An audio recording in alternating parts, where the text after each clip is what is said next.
always shown a great capacity for reactivity. A great story cannot be written without constant challenges.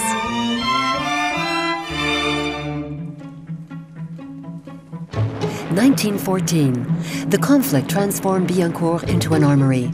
But when peace returned, how could Renault move from a wartime economy to a peacetime one? Should it return to the construction of personal cars despite weak demand, or move towards heavy equipment? Hesitations, caution, diversified production.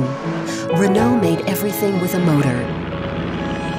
With increased industrial potential, Renault produced anything that could reduce its dependence. In the 1930s, the entire French automobile industry ran out of steam. It was a crisis. Customers did not replace their cars, production decreased, and French society was well and truly divided. At Renault, the time had clearly come to think of tomorrow, to break away from the diversification that had momentarily saved the company. But in a period of high uncertainty, how do you produce a car accessible to all? Launched in 1937, the Juva 4, the first entry-level small car, did not have the success hoped for, but Renault was ready for mass production. The war plunged the company into a major crisis. The Billancourt factories were bombed 4 times. After the liberation, what would be the future for the automobile and for Renault? In 1945, Renault was nationalized, becoming Régie Renault, and the restructured company changed dimension and participated in the national recovery. The 4 chevaux, prepared in secret during the dark years, was the symbol of this desire to prepare for new economic realities. Thanks to growth between 1960 and 1970, production moved from 2,000 to 5,000 cars per day. In fierce competition with the European giants, Renault invented the R5 in 1972. It arrived at the right moment in the middle of the energy crisis. Renault, affected by the major structural crisis that hit the automobile industry, would adapt to another mode of production.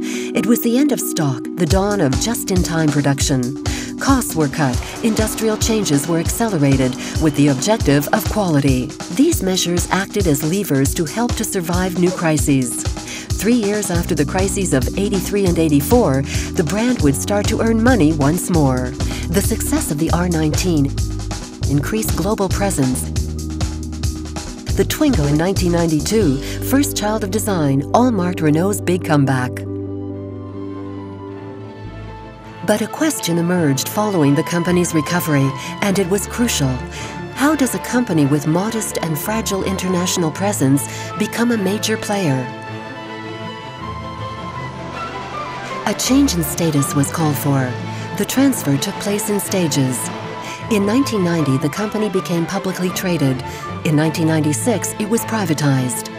After expanding to new markets, South America, Central and Eastern Europe, Asia and Romania, Renault bounced back once more and formed an alliance with Nissan in 1999.